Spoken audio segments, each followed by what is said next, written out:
नमस्कार मित्रों, मैं नीलाव एक बार फिर से धर्म संसार पर आप सभी का स्वागत करता हूँ। हम सभी ने यह देखा है कि भोलेनाथ को वही चीजें पसंद है जो दूसरे के लिए त्याज्य है।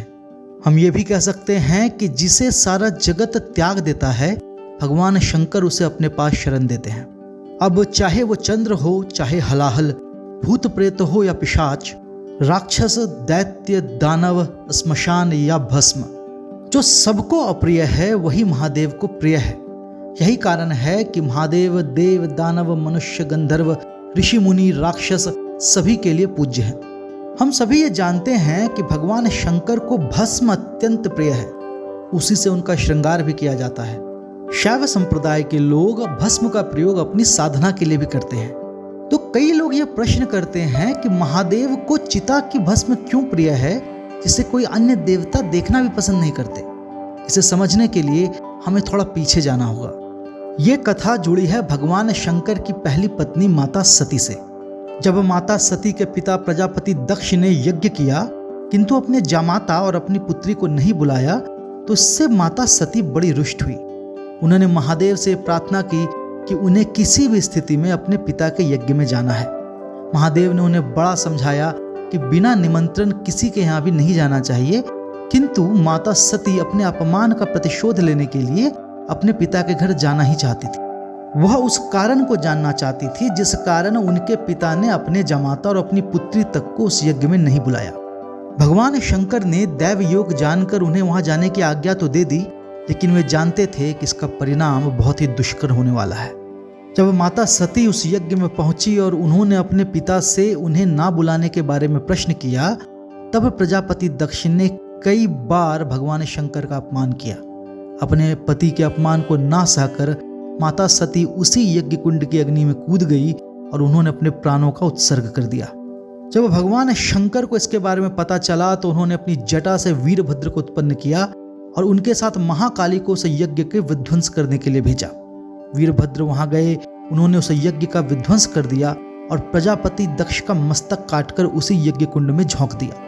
बाद में जब भगवान शंकर वहां पहुंचे तो जब उन्होंने माता सती के मृतदेह को देखा तो वो अत्यंत दुखी हुए।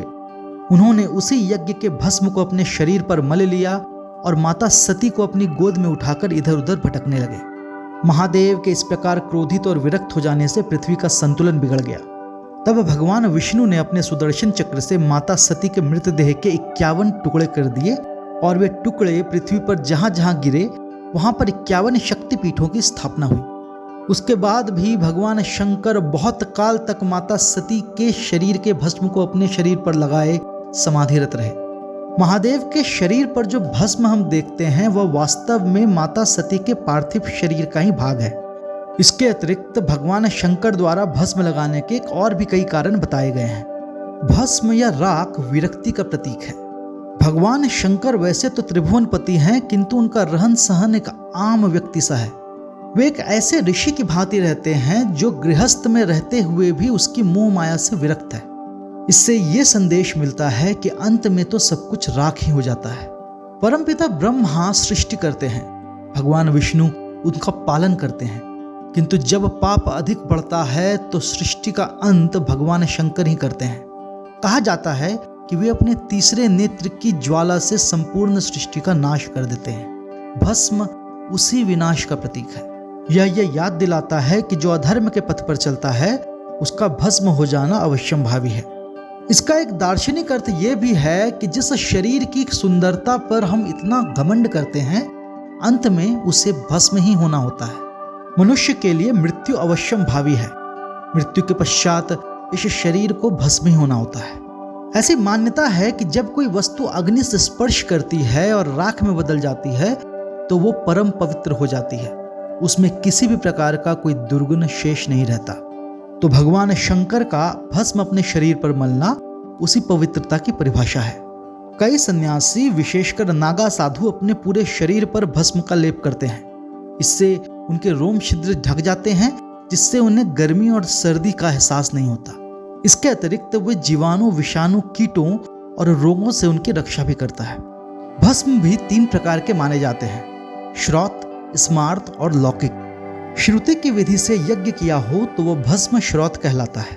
स्मृति की विधि से यज्ञ किया गया हो तो वो भस्म स्मार्त कहलाता है, और कंडे की आग से जलाकर भस्म बनाया गया हो तो वो लौकिक भस्म कहलाता है। वैसे तो शिवलिंग को भस्म से स्नान करवाना बहुत आम बात है, किंतु उज्जैन के महाकालेश्वर ज्योतिर्लिंग की जो भस्मारती है वो सर्वाधिक प्रसिद्ध मानी जाती है।